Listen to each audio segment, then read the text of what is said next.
días. ¿Se escucha? Buenos días. Pues es un gusto estar con ustedes en este octavo foro de alcaldes hablando con alcaldes.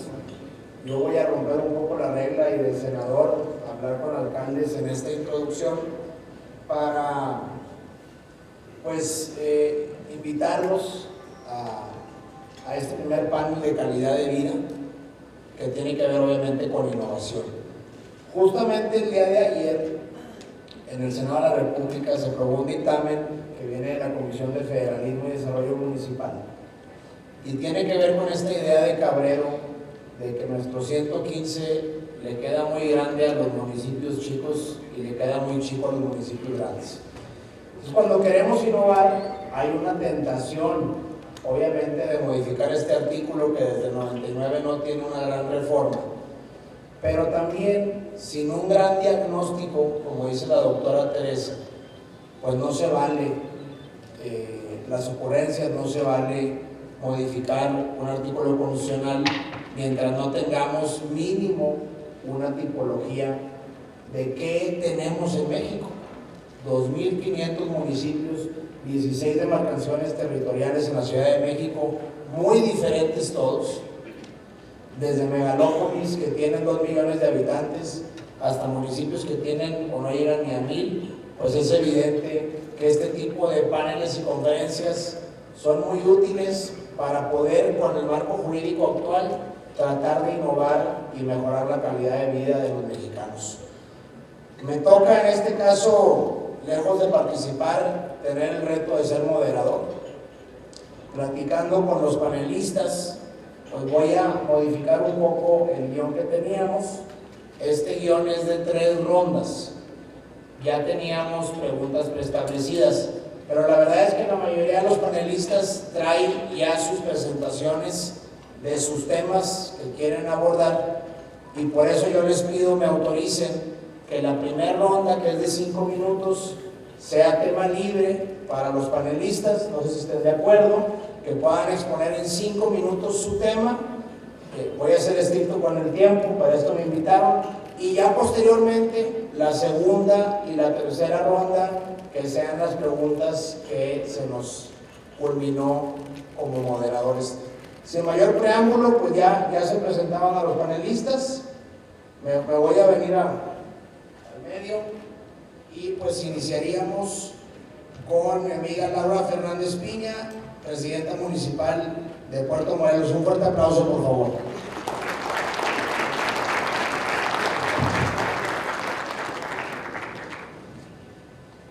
Adelante.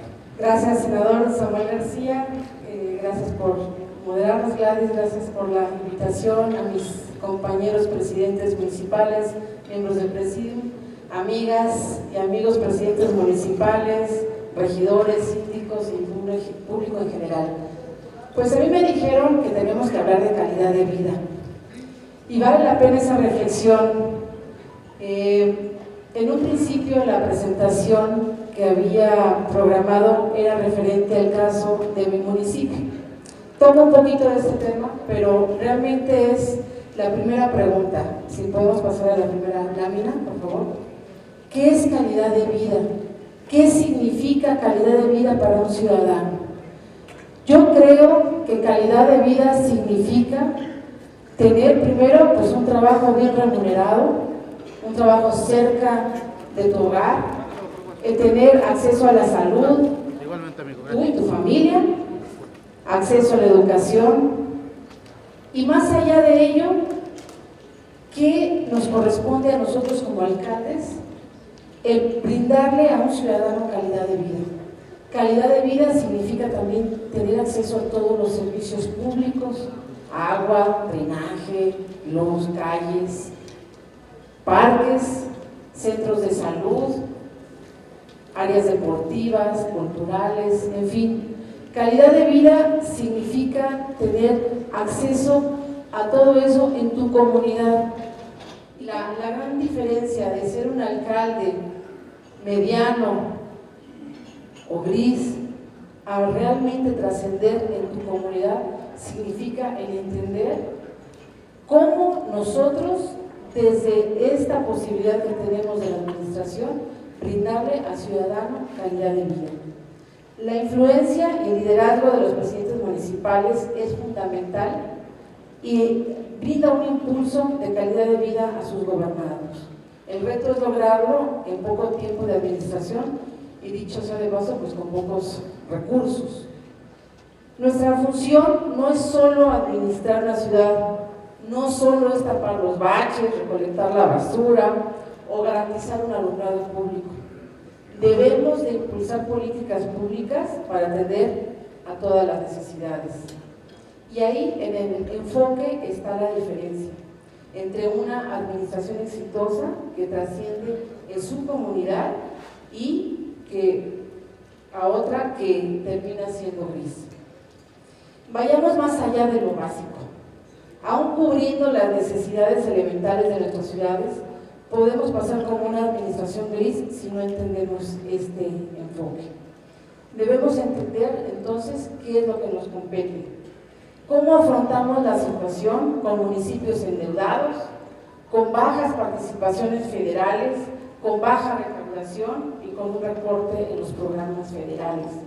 Esto es un reto enorme y ante este panorama lo que nos toca es analizar nuestros indicadores para saber dónde estamos y a dónde queremos llegar. ¿Realmente nuestra comunidad cuenta con el acceso a todos estos servicios?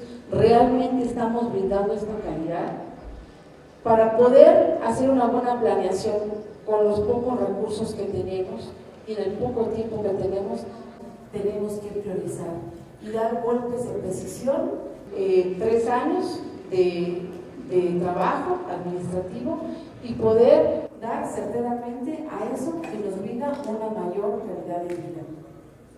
Hay que hacer una buena distribución del gasto e impulsar programas que sean realmente trascendentes.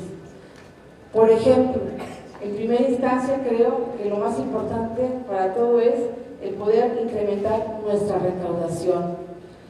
Ustedes ya analizaron, regidores, ojo, su ley de hacienda municipal, ¿hace cuánto que no se toca?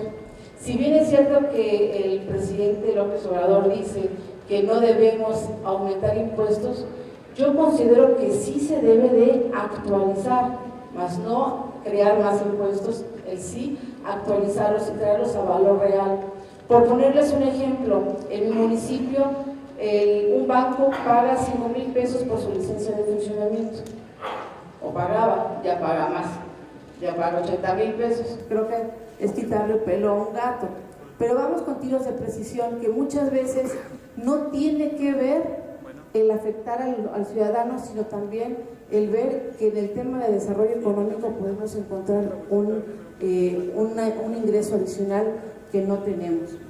¿Ya checaron sus valores catastrales, sus tablas de valores catastrales? Ya se me acabó el tiempo, pero creo que el primer punto y en esta primera ronda es plantearles precisamente el poder tener una recaudación eficiente para poder priorizar y hacer lo que nos toca en 3 años de gobierno. Gracias.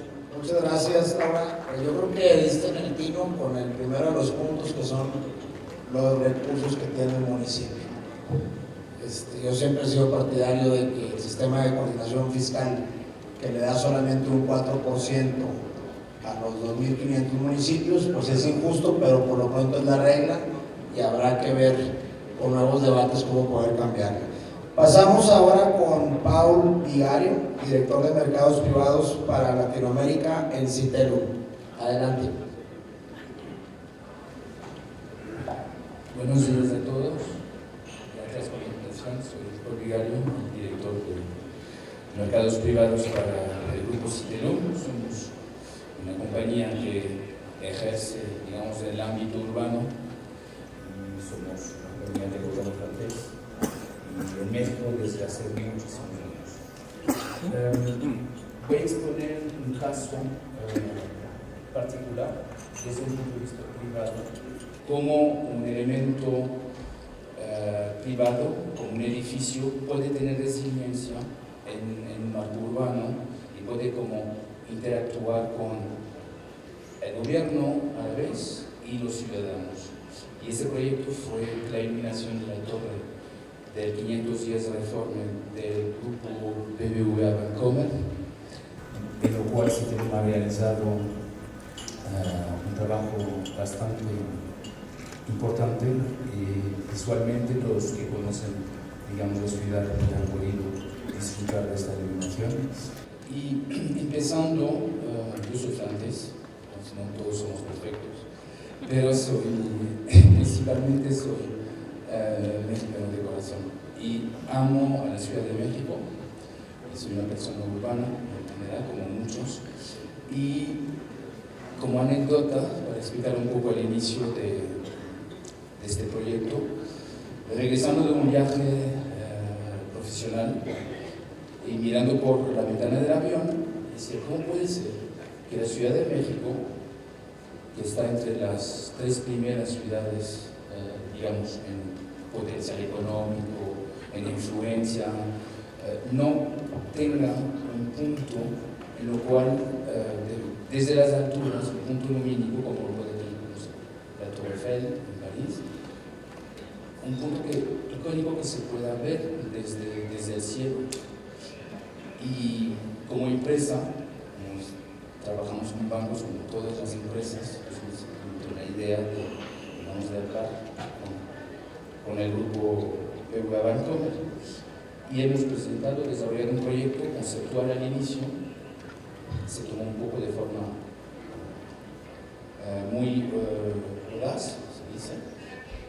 Entonces así empezó el proyecto y se inauguró el 15 de septiembre, el día de Fiestas Patrias, se puede ver en el video. Hoy en día es un elemento que claramente interactúa con la ciudadanía, se ve, digamos, visualmente, la gente desde su casa, desde su ventana, desde la calle, desde la televisión, desde los periódicos. Fue una iluminación que hoy en día en la Ciudad de México es icónica, se puede decir.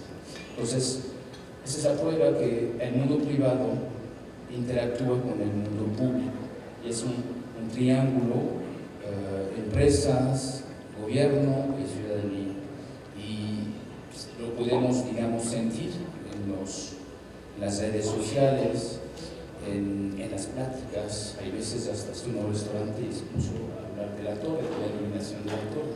Entonces es todo, digamos, un mecanismo que ha llevado a la empresa a reflexionar mucho sobre la calidad de vida también, más allá de lo que ella sabe hacer. Por lo general somos una empresa que nos dedicamos, digamos, más al sector urbano, al alumbrado público, nuestra agencia, pero siempre hemos puesto en valor el patrimonio. Hemos iluminado el Monumento a la Revolución, el Zócalo en la Ciudad de México, solo para hablar de la Ciudad de México, el Templo Mayor, muchos íconos de la ciudad. Y ese es otro que se creó, sin, digamos, pensar si es público o privado, o sea, es ciudadano. La idea de este proyecto es de transmitir esta resiliencia, adaptarse de alguna forma a lo que la luz puede transmitir a los ciudadanos. Se reconoce la calidad, digamos, del trabajo, se pone digamos, enfrente de todos los ojos de todos, todo este saber hacer que tiene la compañía y que desde muchísimos años está al servicio de sus ciudadanos al final. Así que estoy muy orgulloso como director de la empresa de haber realizado como empresa un proyecto que toca a cada ciudadano. Así que gracias por el espacio, Gladys, gracias a todos y que tengan un muy buen día. Muchas gracias, Pablo. Te vamos a invitar pronto a Monterrey porque también queremos un edificio como este. Gracias. Bien, pues sigue la palabra a Javier Nava Palacios, presidente municipal de San Luis, quien trae un tema importante sobre el agua. Adelante, estimado. Gracias, senador. Muy buen día a todas y a todos. Gracias a alcaldes de México, a Gladys, a Norma. Muchas gracias por el trabajo que hacen en estos espacios de vinculación. Gracias, por supuesto, alcaldesa, alcaldes y a los demás panelistas también por la oportunidad de compartir. Yo traía una presentación de un tema central que tiene que ver con la calidad de vida de los ciudadanos.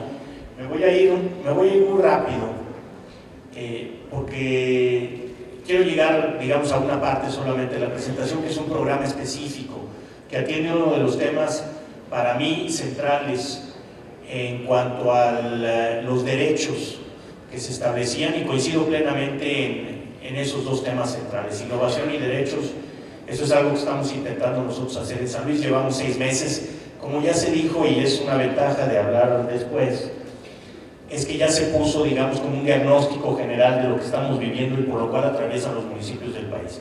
La falta de recursos, la situación en la que encontramos muchas veces los espacios públicos a donde uno llega, en fin, todo esto que ya expuso la presidenta Laura, me parece que es como digamos, el piso que todos encontramos, y para lo cual tenemos que tener propuestas y alternativas directas y específicas.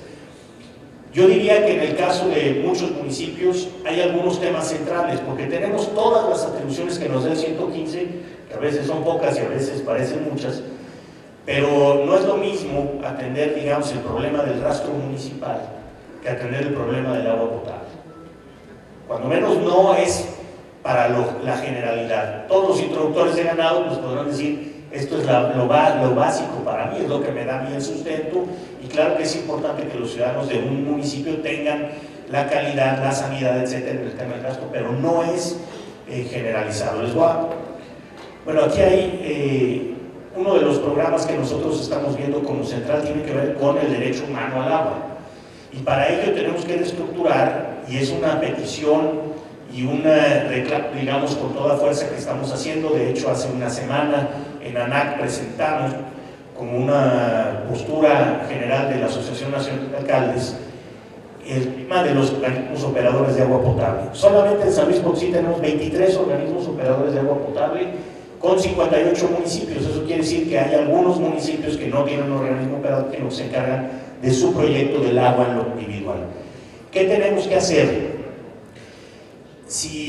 Me voy rápido, si hay temas estructurales importantes o trascendentes o fundamentales que tenemos que tratar, diría yo, seguridad, aunque tenemos mucho que ver con otros órdenes de gobierno, agua potable, movilidad, desarrollo urbano y quizá algunos otros para estructurar el territorio.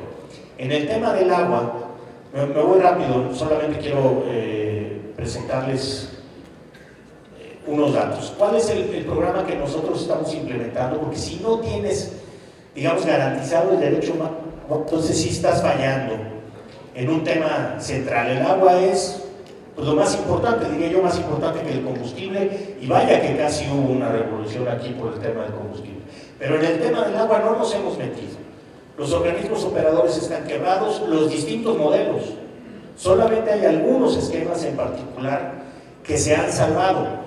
Pero lo que tenemos que hacer, y lo que estamos haciendo nosotros en San Luis, tiene que ver con cómo desde el gobierno municipal, no el organismo operador, implementamos un programa que nos dé viabilidad. ¿Para qué? Para poder satisfacer el derecho humano del agua. No es una atribución, en este caso, de mi municipio en particular, del municipio, no es su responsabilidad, es del organismo operador de agua potable.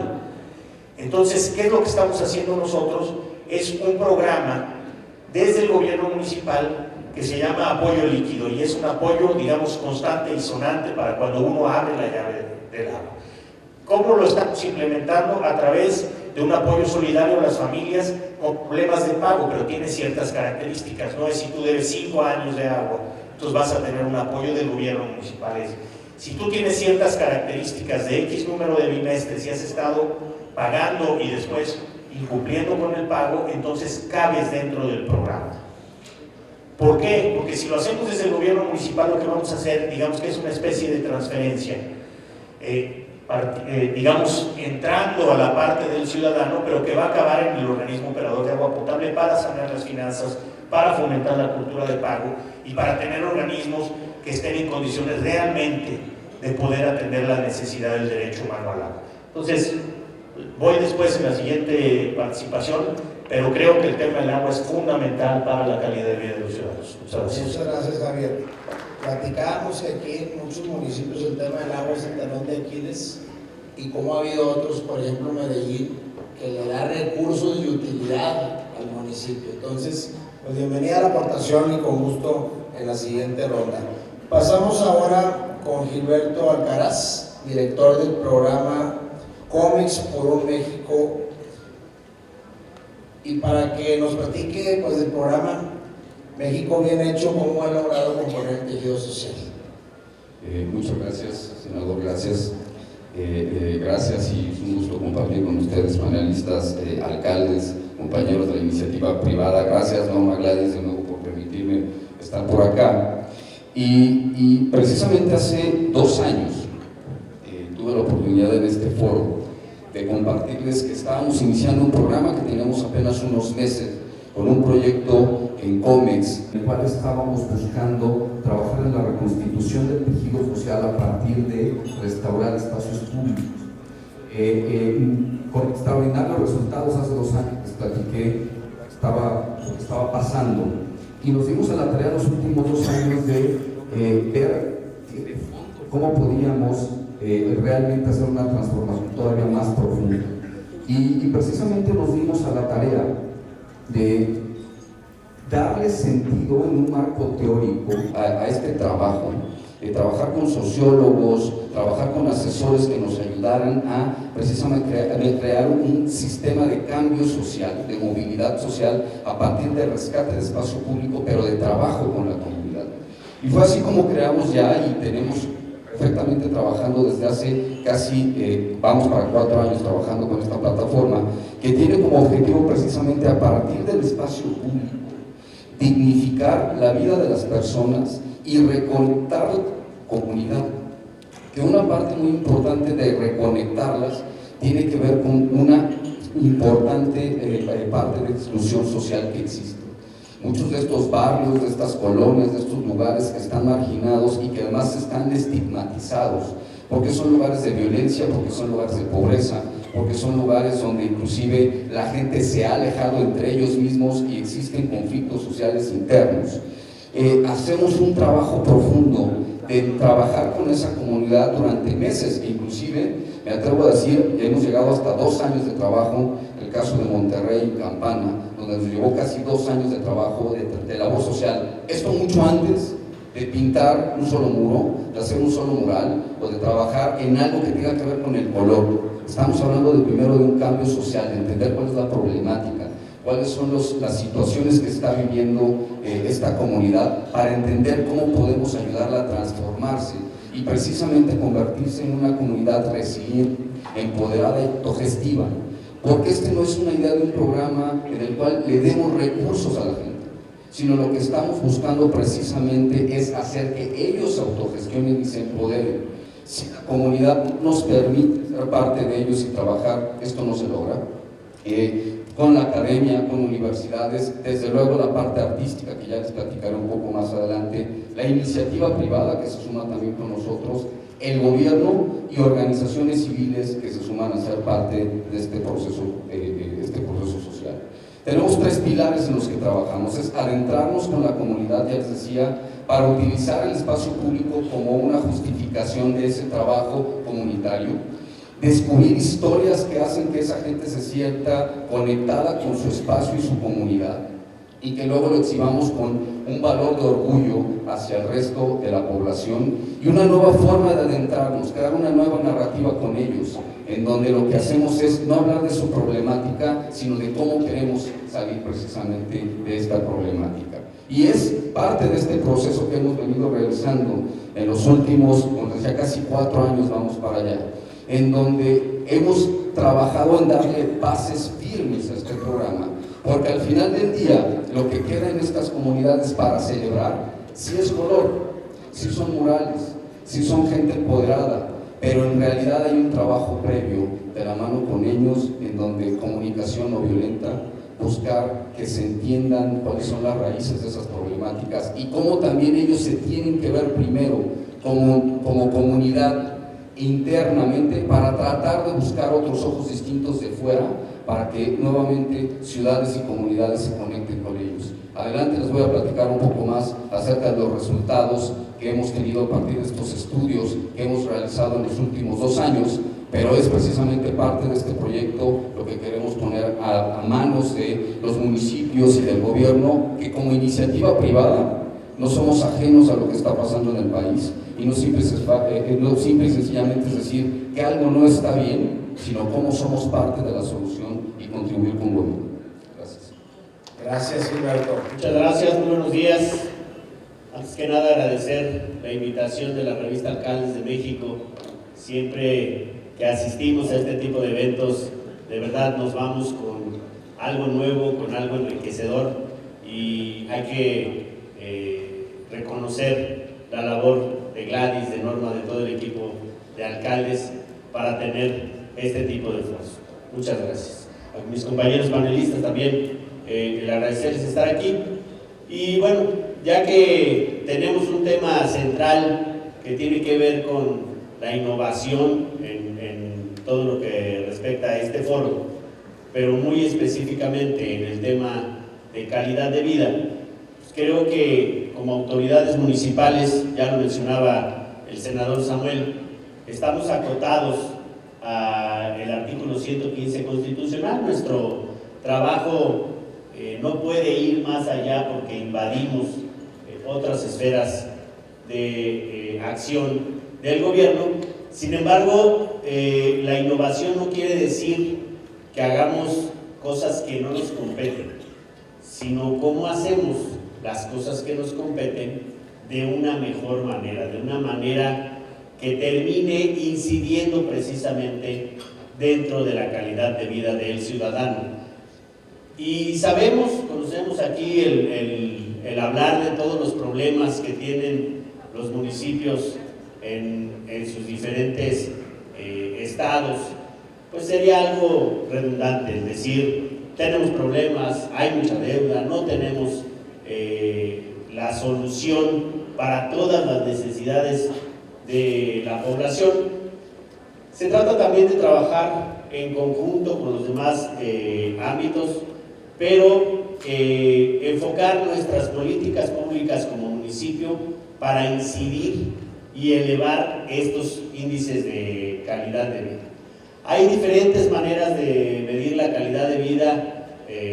Está, por supuesto, el programa que desarrolló Naciones Unidas, que es el Índice de Desarrollo Humano, que es algo muy central, muy puntual, algo muy concreto respecto a la calidad de vida, aunque deja fuera algunos otros factores, como son el acceso a una vivienda digna o la cuestión de la cultura. Se enfocan en puntos específicos sobre la salud, la educación y el tema del ingreso, que son, digamos, puntos medulares para poder tener una mediana calidad de vida. Yo creo que nuestros esfuerzos como municipio tendrán que ver con precisamente atacar esos índices para poder dejar una administración mejor posicionada de la que recibimos. Si bien esos tres factores no son los únicos que nos toca a nosotros como municipios responder ante la ciudadanía, sí tendremos que ir analizando, y yo creo que aquí es una parte que debemos de implantar como innovación, que no debería, porque la planeación que deben realizar los municipios debería de ser ya una situación muy concreta. Pues a pesar de eso todavía no se llega a esta situación de la planeación al 100%. Necesitamos que haya mejor planeación para que el ataque sobre esos índices sea muy central y muy puntual, que tengamos cada año que podamos medir un aumento dentro de estos índices, ya sea del índice de desarrollo humano o de los diferentes factores para medir la calidad de vida.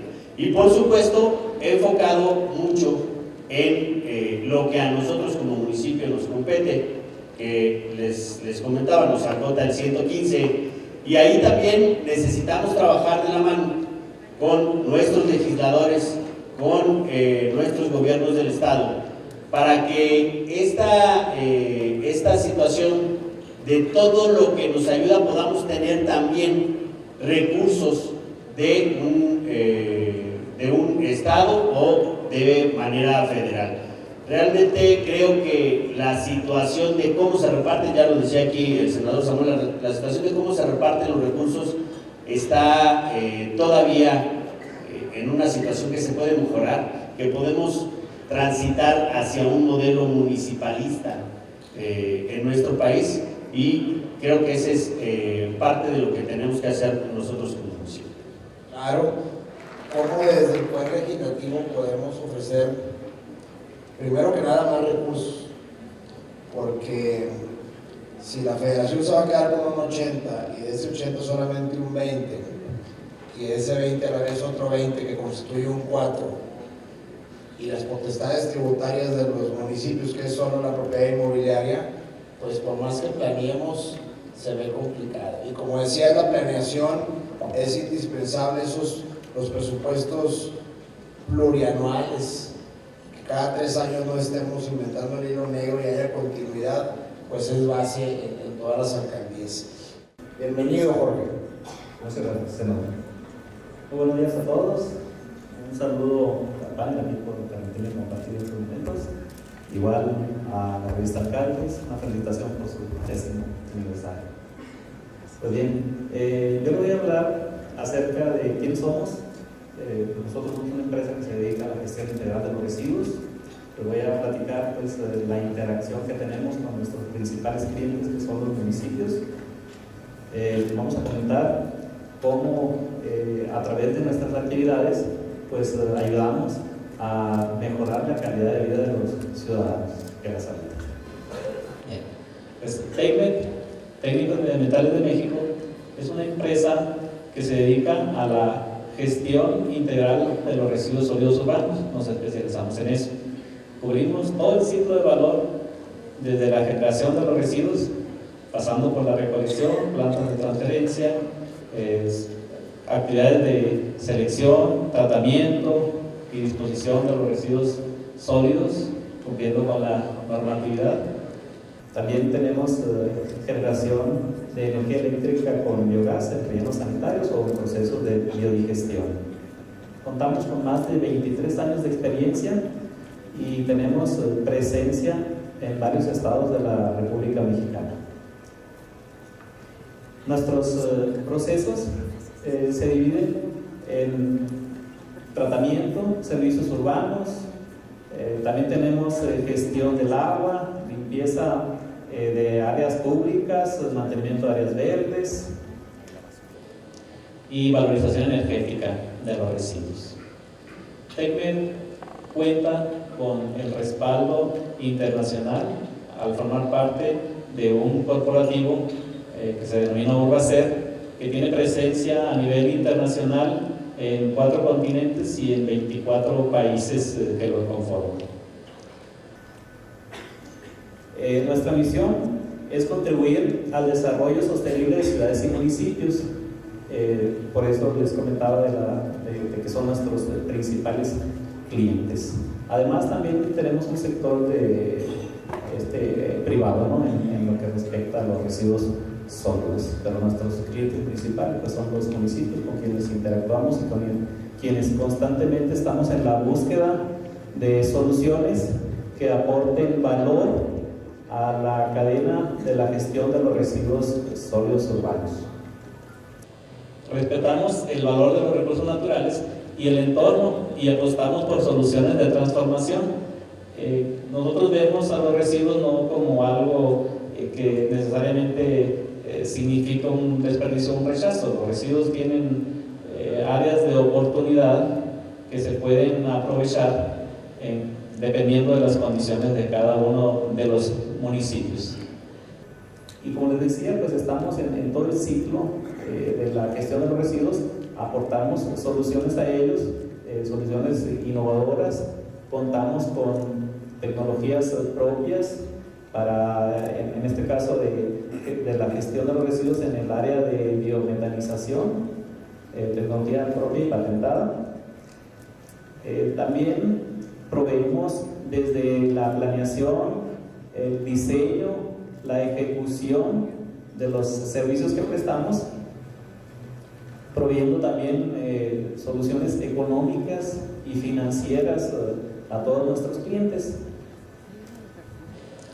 También en el aspecto de la experiencia, pues como decía, al formar parte de un corporativo internacional, pues de la propia que hemos adquirido en estos 23 años de servicio aquí en México y de convivencia con los ayuntamientos, pues el de nuestra matriz va a ser, pues que ya va para los 28 o 29 años de servicio de manera continua y en un ámbito internacional, como les decía, con procesos de innovación. Tenemos inclusive un centro de I+D+I, innovación, desarrollo, investigación en Zaragoza, España, donde nos dedicamos a pues, explorar todas las posibilidades que se tienen en la gestión de los residuos sólidos, sobre todo en su valoración, en la valoración energética, en el aprovechamiento de los residuos orgánicos. Nuestra presencia pues, en México, como les decía, abarca varios estados. Estamos en Sonora, estamos en Guanajuato, en Tamaulipas, en Ciudad de México estamos en el corporativo, Estado de México, Hidalgo, Puebla, desarrollando en Nuevo León, desarrollando pues, procesos y trajes a la medida para apoyarlos en sus actividades y en el cumplimiento de sus obligaciones, como ya se mencionó al 115 constitucional. Muchas gracias, Jorge. Muy bien, pues vamos a pasar a la segunda ronda. Son rondas de 3 minutos. En este caso sí voy a hacer alguna pregunta guía. Sin embargo, siéntanse libres de continuar con, por ejemplo, Laura o de sus temas que vienen preparados y que quede como una simple apertura. Entonces, pasamos a la segunda ronda. Laura Fernández, ¿cómo ha asumido Puerto Morelos el reto de innovar en materia de medio ambiente? Muy bien.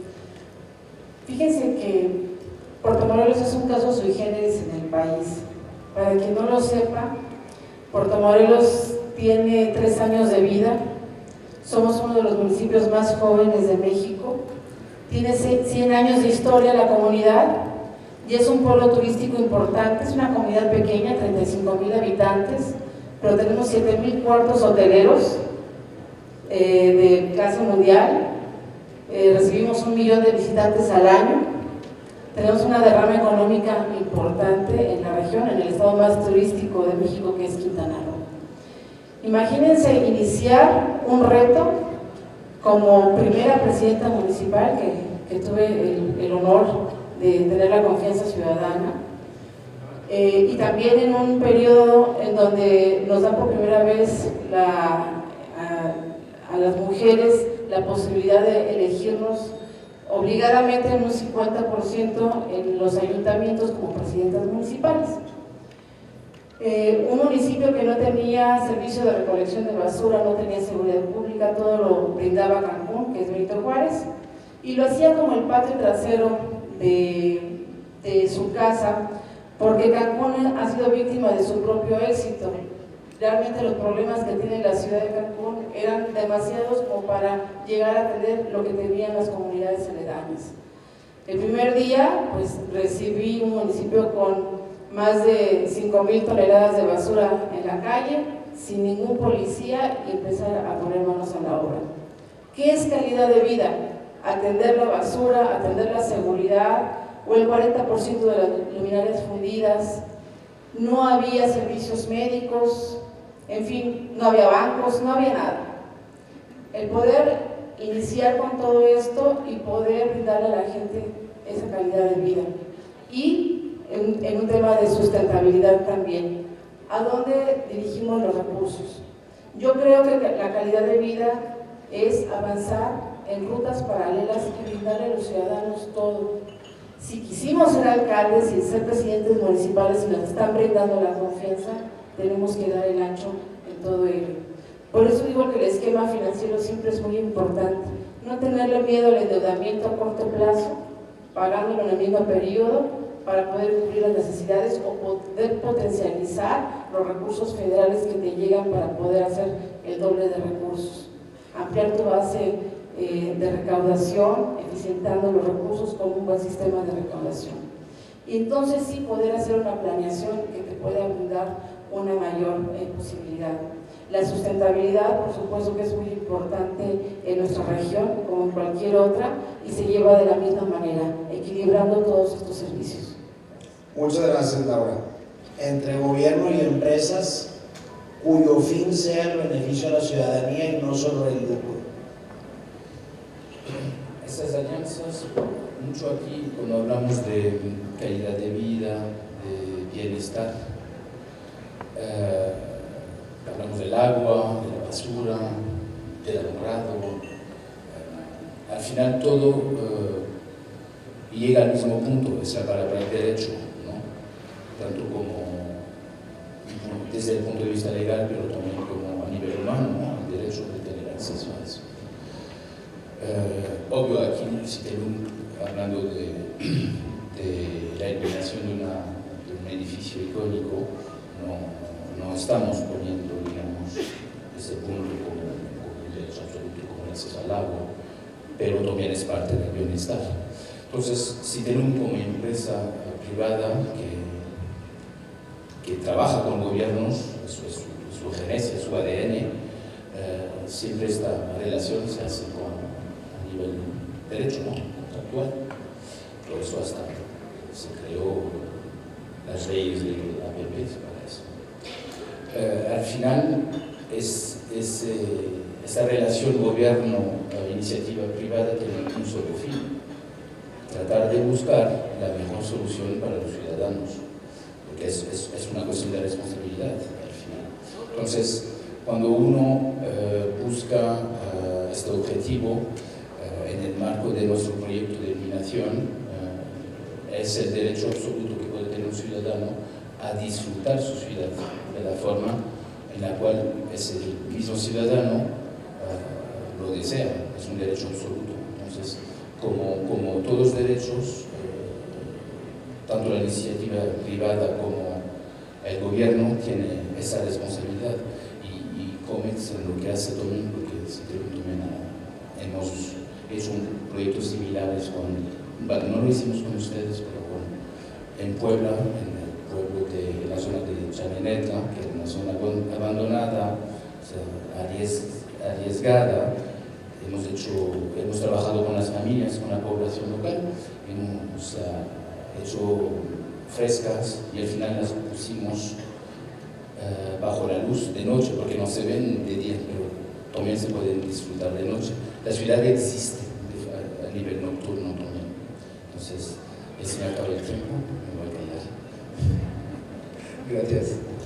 Muchas gracias. Bien, Javier Nava, presidente municipal de San Luis, y además de continuar con el tema del derecho al agua, ¿cómo mejorar la participación ciudadana en tu municipio para la calidad de vida? Central.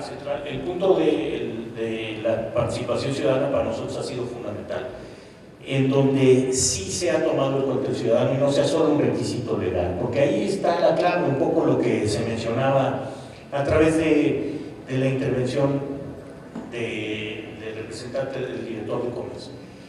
Mira, nosotros sí creo que en el gobierno, independientemente de las atribuciones que se tienen, que son muy puntuales, particularmente en la provisión de servicios públicos municipales, hay que ir a una transformación de raíz y se tienen que hacer cambios estructurales en los propios municipios. Cuando llegamos al municipio de San Luis no existía, por ejemplo, en el tema de planeación urbana, un instituto de planeación municipal. Cuando tenemos a Querétaro al lado, que tiene 30 años teniendo un INPLAN, Guanajuato en León existe desde hace muchísimo tiempo, son estructuras importantes, bien financiadas, con estructuras que vienen desde la propia ley de ingresos.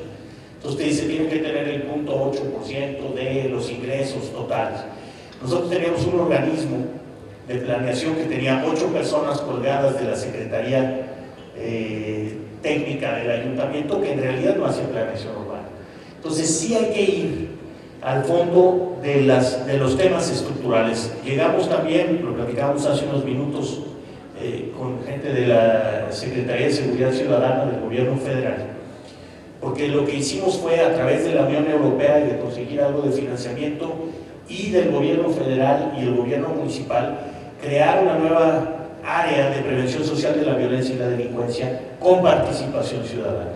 Entonces, ¿cómo te metes para reestructurar el tejido social en base realmente a una transformación completa de las estructuras públicas, porque la verdad es que a donde llegamos muchas veces esas estructuras están realmente pervertidas o desactualizadas, y entonces para nosotros sí la participación ciudadana ha sido central. Hay muchísimos esquemas, ¿no?, de cómo hacerlo.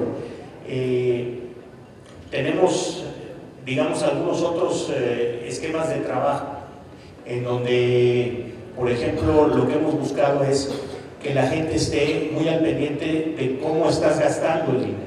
Nosotros publicamos no solamente como se debe de hacer por ley, sino a través de maparas en la unidad administrativa, en el Palacio de Gobierno, los ingresos y egresos todos los meses. Tenemos un sistema de parquímetros que diario es auditado por la ciudadanía. Tú entras a una cuenta de una página de internet y estás viendo cómo son los ingresos diarios, porque hay otro tema central aquí. Hay que buscar mecanismos para combatir la corrupción y la impunidad dentro de los gobiernos municipales, porque eso también es lo que ha venido generando un círculo perverso entre corrupción e impunidad que no ha dejado, digamos, fortalecer estos mecanismos o estos niveles de gobierno desde lo local.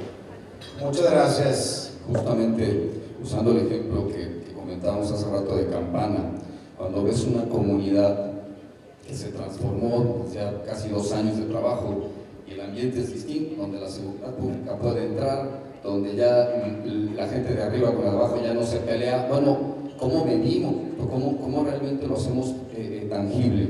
Y la realidad es que en los últimos 2 años, precisamente lo que planteamos es, a ver, ¿cómo le presentamos realmente para alinearnos con los objetivos de milenio de la ONU y hablar de comunidades resilientes y que se transforman? ¿Cómo realmente contribuimos en esto y no simplemente es buena voluntad de todos los actores? Y entonces, a finales del año pasado corrimos un estudio que de manera cualitativa se acercó con las comunidades que ya se habían trabajado, entendiendo también inclusive donde estábamos recién trabajando antes y después, qué estaba pasando, con entrevistas directas, no solamente con la comunidad, sino con los actores, con las instituciones, y entender cuáles habían sido los grandes cambios de fondo. Precisamente que esta imagen que les presento es nuestra metodología desde iniciar, desde el marco teórico del cambio y movilidad social hasta pasar por las historias y finalmente empoderar a las comunidades. Y los resultados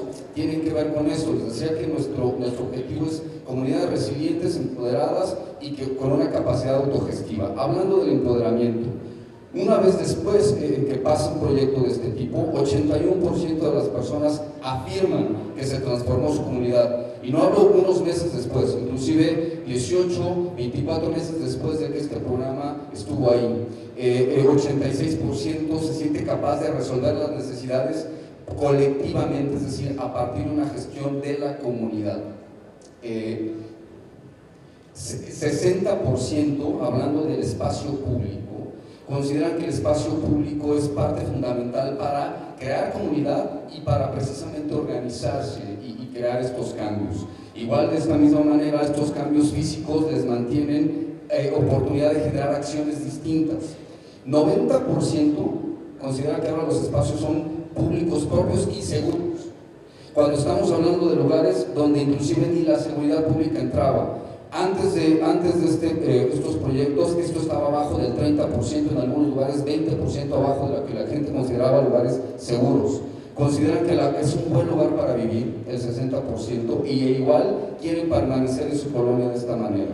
Y para cerrar este bloque, simplemente, el 82% afirma que el proyecto generó actividad turística en su colonia, que es el caso muy claro de lugares como precisamente Campana, como Zacatecas, o como lo que hicimos en Saltillo, que antes era un lugar de drogadicción, y casi el 200% incrementó en que una vez después de esta intervención hay visitas de la ciudadanía a este lugar, se generó actividad, es decir, están siendo realmente reconectados con la comunidad. Y seguiré hablando de esto más adelante. Muchas gracias.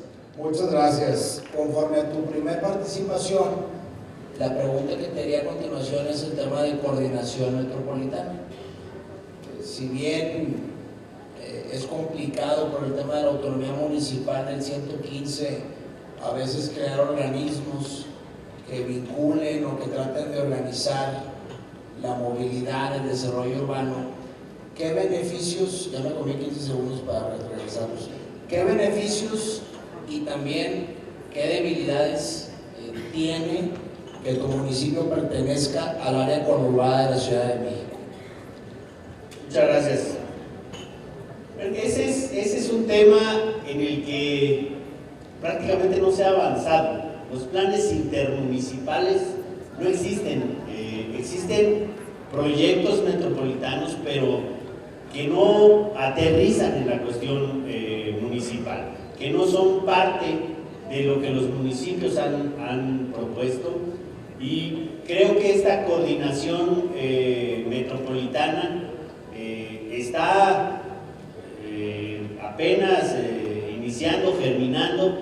En el Estado de México estamos ya teniendo reuniones, algunos alcaldes, respecto a la situación en un principio de la seguridad.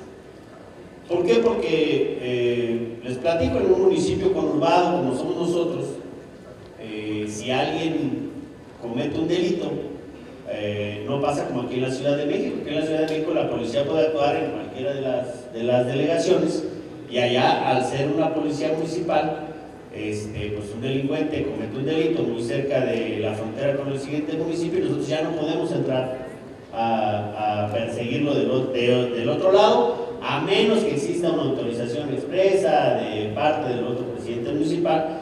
Y eso pues también nos genera que en las fronteras sea un foco rojo, y estamos trabajando precisamente con todos los presidentes municipales y los comisarios de seguridad pública para que existan estos convenios, donde si una patrulla de un municipio vecino viene en persecución, tiene todo el acceso para poder pasar de este lado y realizar la detención, incluso con colaboración de las siguientes policías. Eso es algo muy,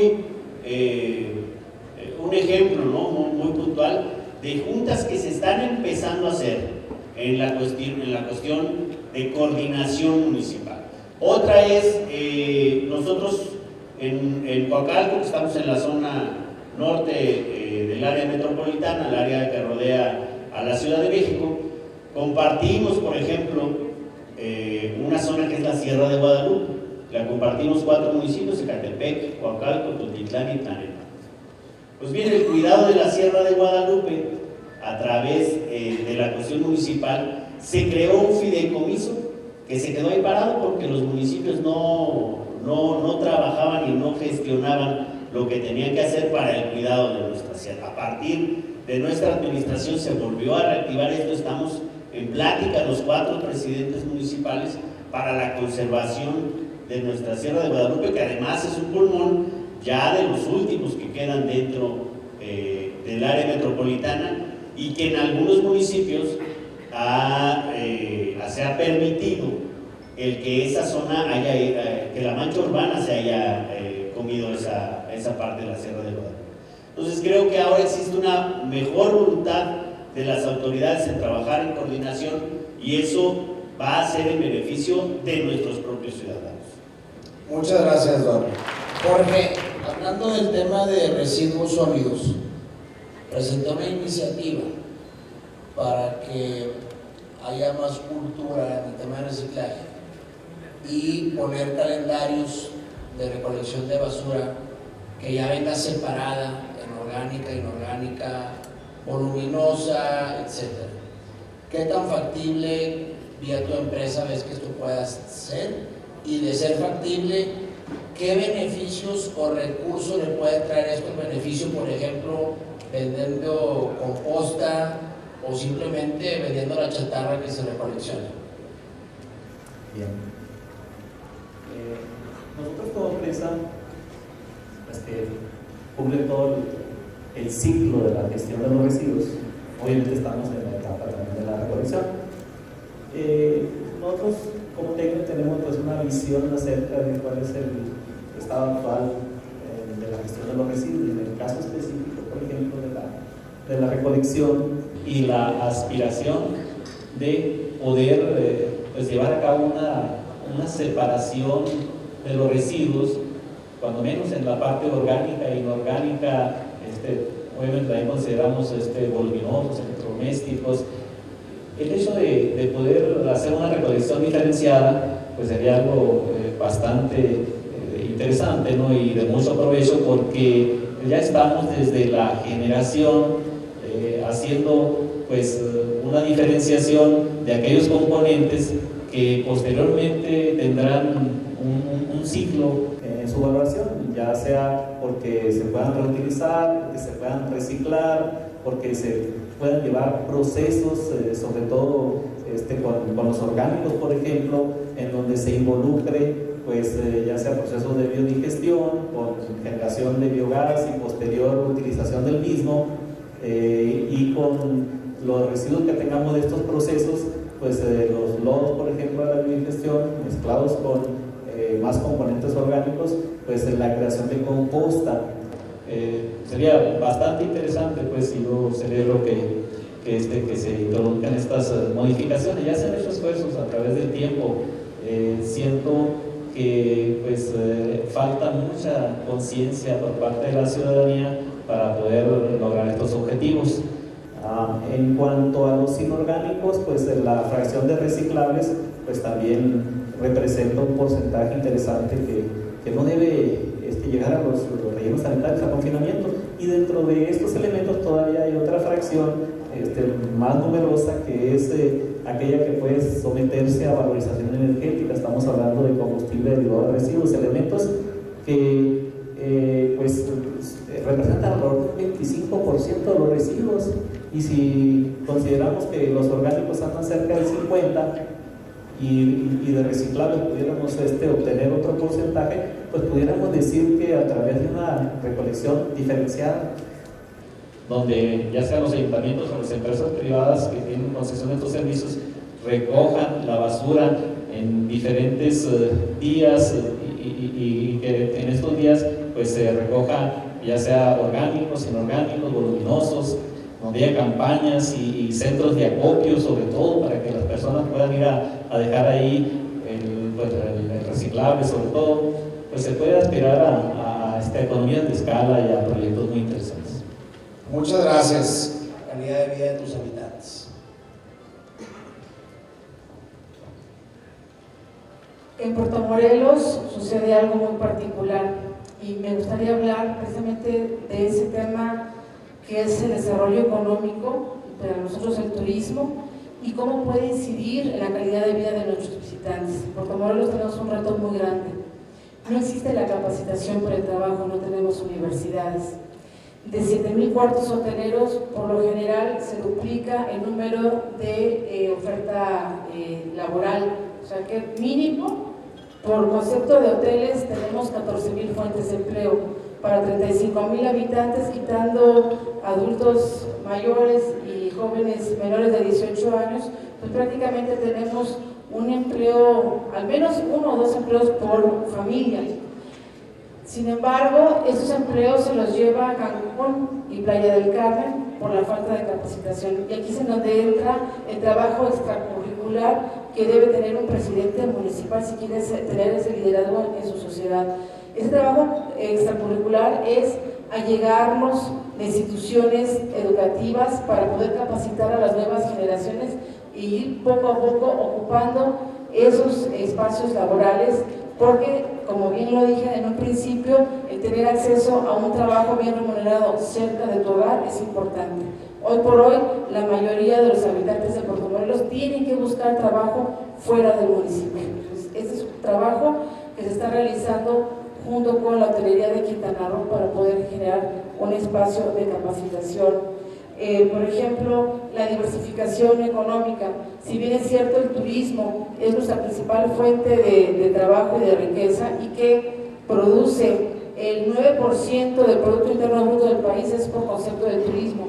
Quintana Roo genera un 60% de ese 9% del Producto Interno Bruto, y ahí va Puerto Morelos con un 10% de lo que genera Quintana Roo. La diversificación económica es importante. Estamos generando un centro logístico con una de las fibras más importantes del país y del mundo, que es Fibra 1, para poder generar insumos, tener almacenaje de insumos nacionales, como un punto estratégico Puerto Morelos para poderlo detonar, para poder dotar de servicios y de insumos a todo el sector turístico de la región. Esto significa poder brindar otro tipo de trabajos no tan especializados y que puede generar una derrama económica en nuestra región.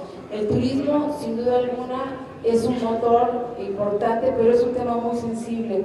Tenemos que cuidarlo mucho porque si hay una contingencia sanitaria como el H1N1 nos afecta, si se caen las Torres Gemelas nos afecta, si hay un temblor en la Ciudad de México nos afecta, si vienen los huracanes nos afecta. Por eso mismo el sargazo es un gran reto que tenemos actualmente. Por eso es importante diversificar la economía y tener economías alternas ante las eventualidades que genera el turismo. Gracias. Muchas gracias, Laura. Bien, para cerrar con Paul, ¿qué otros proyectos, aparte de la iluminación del edificio aquí de la BBVA, pudieras darnos a conocer que se pudieran llevar a otras alcaldías de México? Gracias, senador. El proyecto de la Torre BBVA es un proyecto singular. El ADN de Citelum es, en pocas palabras, trabajar de la mano con el gobierno para fomentar un buen servicio público. Eso a nivel básico. Pero es como a nivel de la luz, como luz, la empresa puede fomentar desarrollo económico, fomentar bienestar y también fomentar tecnología, aportar esa tecnología al servicio de la ciudad. Entonces todo eso es más allá de la responsabilidad, es la integración de soluciones y de voluntades. Al final es como una pareja, el gobierno y la iniciativa privada, que tienen ese enfoque al territorio, hacia la ciudad. Entonces Citelum con la luz hace vivir también una ciudad del 8. Le voy a dar un ejemplo. Con los plan luces que maneja Citelum, tratamos de realizar un proyecto integrado con el gobierno, junto con él, trabajando con él, para fomentar, por ejemplo, su patrimonio cultural, turístico, todo lo que puede generar un desempeño y un valor para la ciudad. Entonces, esto trae más economía, más empleos. De otra forma, también en el propio servicio público, el derecho a tener como ciudadano un servicio público para la seguridad, como lo decía usted, señor presidente, tener una buena iluminación para que la gente sienta seguridad. Esos son derechos al final. Y todo esto, ¿cómo se logra? Y, señor presidente, usted también hizo referencia a la parte financiera, al dinero, ¿no? Esta alianza también permite a las ciudades de poder beneficiar, y en el caso de Citelum, a programas de financiación para lograr esos activos, hacer el salto tecnológico, hacer el salto del servicio público con una idea razonable de lo que es la deuda también. También es el deber de las empresas de proponer un esquema que sea, uno, transparente, dos, que sea equitable, es muy importante tanto para el ciudadano, para la ciudad y para la empresa. Y eso Citelum lo ha hecho en todo el mundo. De hecho, fuimos los primeros, y muchas veces hablando de México fue, con la Ciudad de México, la primera ciudad a celebrar un PPS en América, en todo el continente, de alumbrado público, y lo hizo con Citelum, a raíz de su experiencia en Europa, en París. Fuimos los primeros a celebrar el primero PPP, ahí se llama PPP en Francia, con la ciudad de París. Todos estos hábitos de buenas prácticas, de Gladys, en eso es muy importante. También vinculamos estos valores y trabajamos con los gobiernos para llegar a una ciudad competitiva, porque al final se trata también de eso. Así que Los invito a todos a pasar a nuestro salón y le podremos mostrar todo lo que hace la ciudad. Por ejemplo, hicimos en Dijon. Dijon es una pequeña ciudad de provincia, no sé si conocen, ciudad de Francia. Hoy en día está en las ciudades más smart a nivel del mundo. Entonces, si tenemos que agregar otras tecnologías que no son solo la luz, porque se tiene que hacer eso.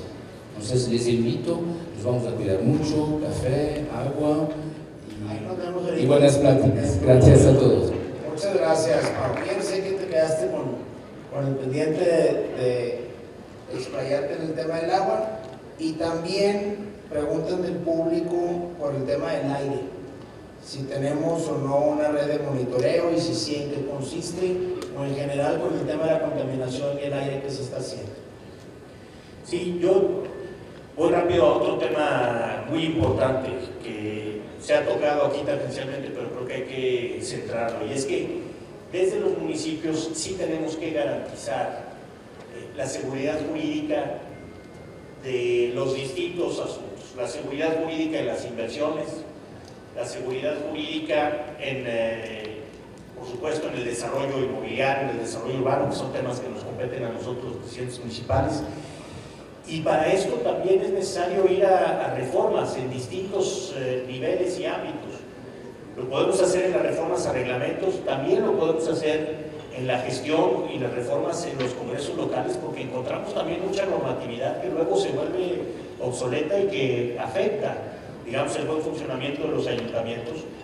Pero también, senador, y eso es algo trascendental, que hay que vincularnos más también con el Poder Legislativo, porque sí tú eres, digamos, actor de algunas de esas iniciativas, pero luego nos encontramos con que falta mucho por hacer. Hay enormes lagunas que no nos permiten tener como la facilidad y en las distintas atribuciones para poder avanzar mucho o de manera más rápida. En el tema de las zonas metropolitanas, por ejemplo, San Luis ocupa el lugar número 11 en zonas metropolitanas del país, y uno diría, pues, ¿por qué no?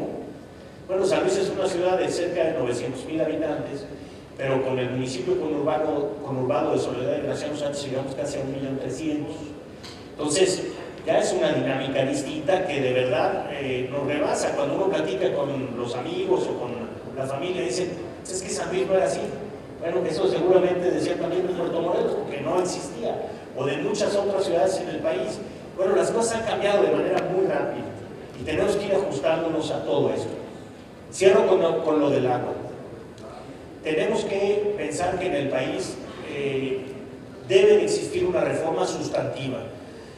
A mí me tocó ser diputado en la pasada legislatura, trabajamos 3 años por una reforma a la ley de aguas nacionales, ahora todavía, por una nueva ley general de aguas que no llegó a ningún lado. ¿Por qué? Por distintas razones políticas, entre otras. Pero hay un tema central en el agua. Tenemos que vincularnos a esta posibilidad de derecho humano que, aunque se nos exija todos los días, es difícil de llevar a la práctica desde la autoridad municipal. Entonces sí hay que invertir en los organismos operadores. Creo que debe de haber reformas importantes. Ya lo decía la presidenta, tenemos que buscar esquemas de ajuste de las propias tarifas y que no sea un tema político permanente cada vez que alguien que llega pide que se ajusten para poder hacer frente a las necesidades de la gente. Entonces, sí creo que hay muchas reformas también por hacer, y desde los municipios tenemos que estar con nuestros cabildos, con nuestros cuerpos colegiados, impulsando este tipo de reformas y ojalá pudiendo tener eco en los distintos niveles de gobierno y en los distintos poderes de la Unión, particularmente en el ámbito legislativo, porque es ahí donde se deben de hacer las reformas. Muy agradecido de verdad por la oportunidad y atento a cualquier también pregunta que se nos pueda hacer para poder ahondar en los temas que queridos senadores. Muy bien, muchas gracias, Javier. Bueno, Gilberto, pues 2 preguntas concretas del público. Muy bien. De la diputada Sonia López, que es diputada de Playa del Carmen, aquí está enfrente. Ella nos pregunta cómo empiezan con el trabajo social.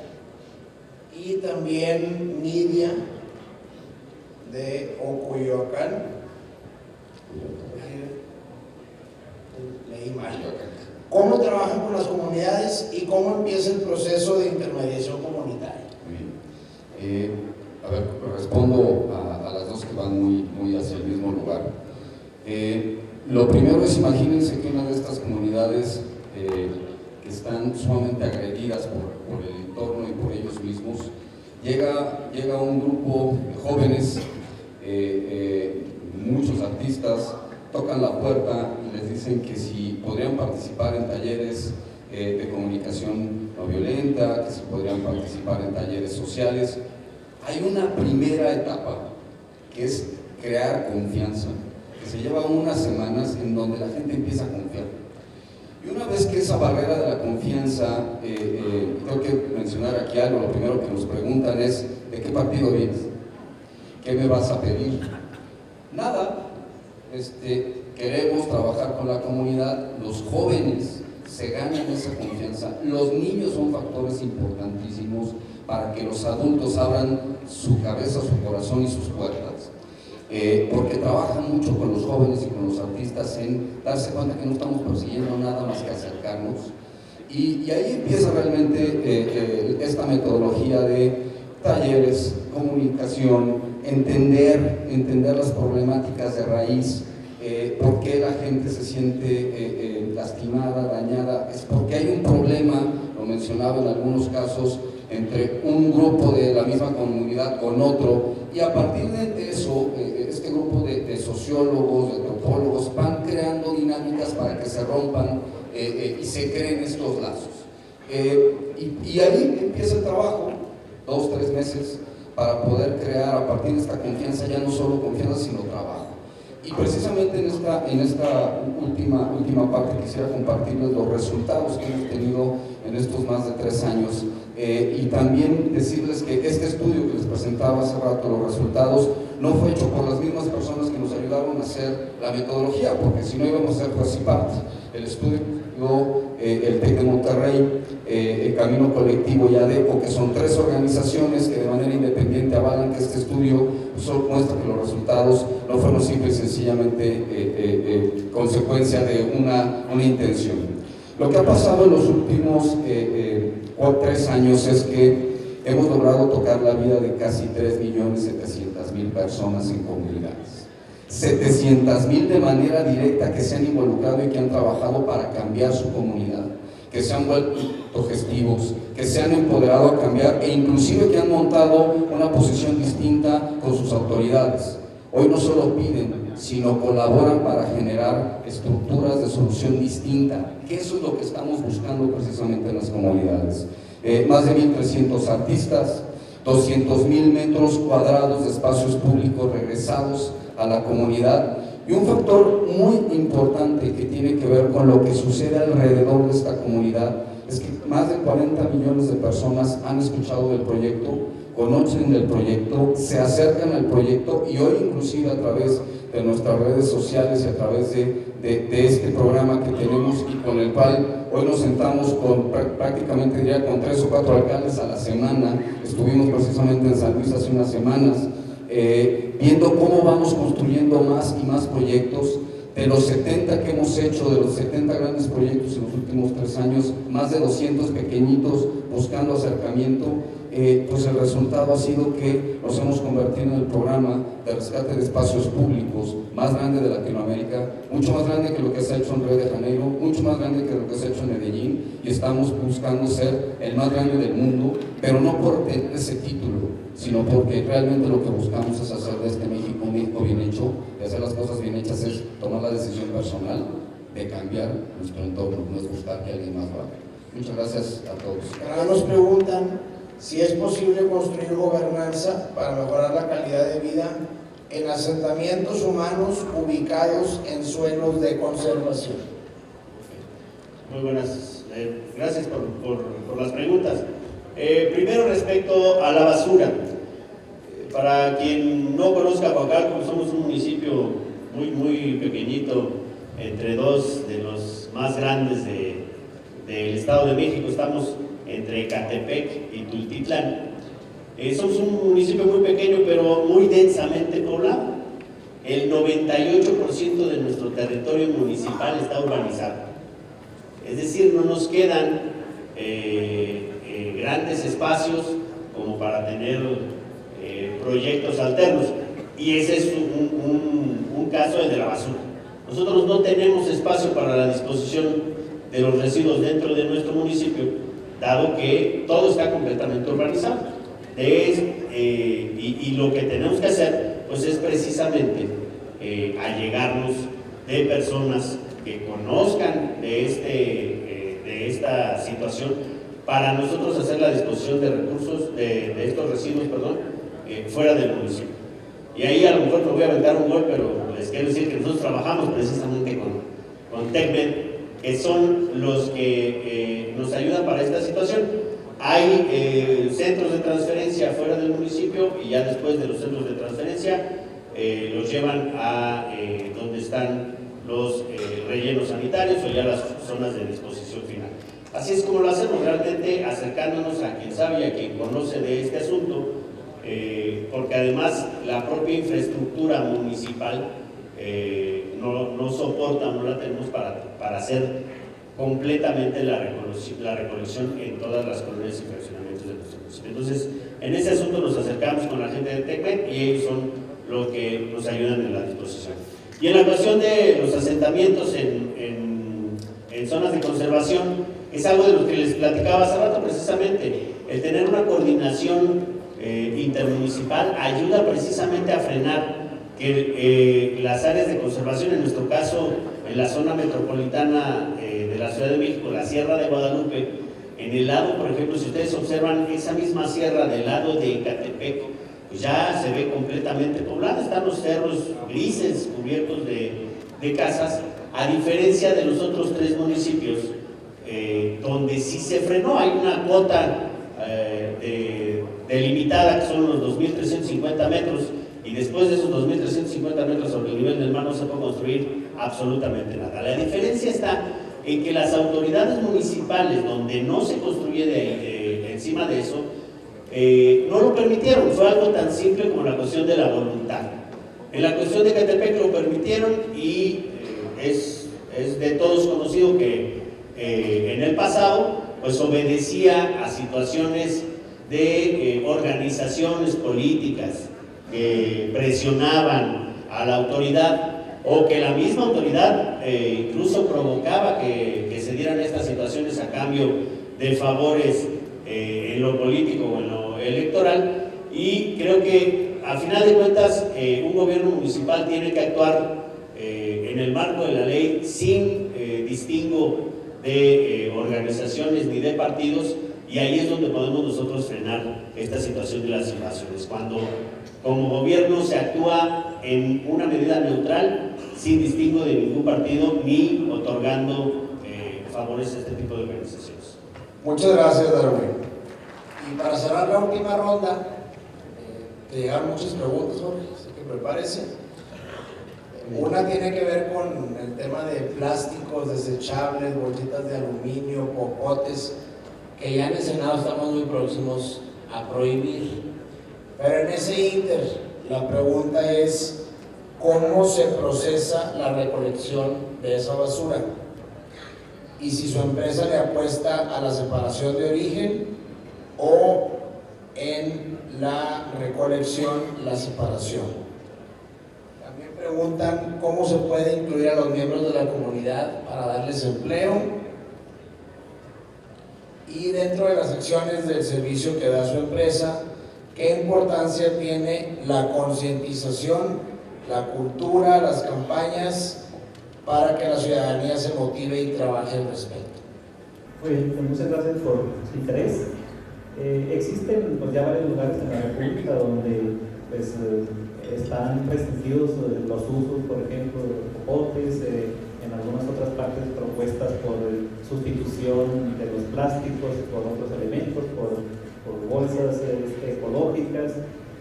Nosotros estamos totalmente de acuerdo en que la basura pues se tiene que separar, se tiene que recoger desde su origen ya separada, porque de esta manera pues estamos contribuyendo a pues primero obtener pues una mejora en la calidad de vida que se va a manifestar pues en que los recursos de los que disponemos, sobre todo del agua, que es uno de los recursos pues, más críticos que se utiliza para la fabricación de pues, todos los elementos que usamos en nuestra vida diaria, pues podemos tener ahorros ahí, podemos tener menor extracción de recursos que se utilizan para la elaboración de todos estos productos, por supuesto, y todo esto pues nos beneficiaría esa separación selectiva para que cuando estos residuos lleguen a las plantas de tratamiento, que en realidad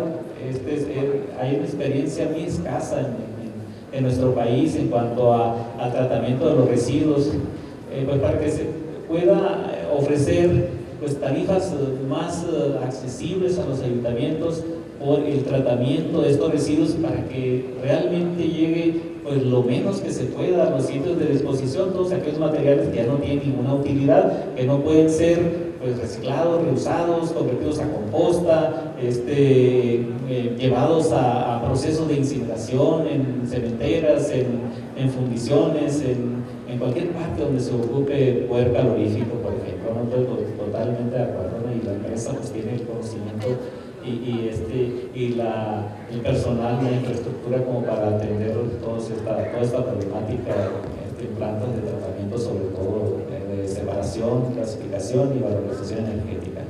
Ahora, respecto de cómo la empresa interactúa con los municipios y cómo las personas que habitan en esos municipios se pueden integrar a los servicios que nosotros proporcionamos, pues nuestra política es que donde tenemos relaciones con nuestros clientes, como decía, principalmente municipios, pues el personal que elabora en estos proyectos es de las propias comunidades. En cuanto a programas de concientización, pues tenemos en varios de nuestros proyectos, inclusive aulas de medios donde invitamos tanto a las comunidades escolares de todos los niveles, a las instituciones y a cualquier interesado a que acuda, y nosotros les mostramos nuestros procesos, y pues de nuestra página también tenemos videos y fotografías muy interesantes acerca de cómo podemos incidir en la concientización de las personas y por qué es importante pues, reciclar, reusar los componentes de la basura. Pues con esto clausuramos esta ronda. Yo estoy muy contento, muy agradecido por la invitación. Me llevo mucho de los 3 alcaldes de Puerto Morelos, de Coacalco, de Aguascalientes y San Luis Potosí, ¿qué dije? San Luis Potosí. Y de las empresas como Tecmed, Citelum, Comex, que pues los invitamos que pasen a sus gabinetes a conocer mayores proyectos. Creo que es indispensable, como decía Paul, ir de la mano, gobierno con IP, y también ir de la mano con el Poder Legislativo. Yo me pongo a sus órdenes. Yo soy un convencido del federalismo y sobre todo del desarrollo municipal, del derecho municipalista, del empoderamiento desde lo local. Por eso pedí esa presidencia y estoy para servirles. Creo que es imposible en un país tan grande y tan diverso que pretendamos que desde una oficina aquí en esta ciudad se resuelvan las broncas que más nos afectan a los ciudadanos. Me refiero desde la migración en Tijuana, el sargazo en Cancún, el medio ambiente en Monterrey, el derrumbe por el terremoto en Juchitán. Tiene que resolverse desde lo local. Es imposible que de aquí desde una oficina, para empezar, que nos traigan en el radar problemas tan locales. Pero también, si nos vamos a atrever a modificar el 115 y dar más facultades, tienen que ir con el cheque grapado, si no nos sirve de nada, porque estamos haciendo a los municipios que queden de FAU en tareas muy complejas que no van acompañadas de presupuesto. Entonces yo quisiera cerrar, ya nos queda un minuto, felicitando a los ponentes, poniéndome a sus órdenes, agradeciendo a los organizadores y que tengan un excelente día en este 8º Foro de Alcaldes. Buenos días y muchas gracias.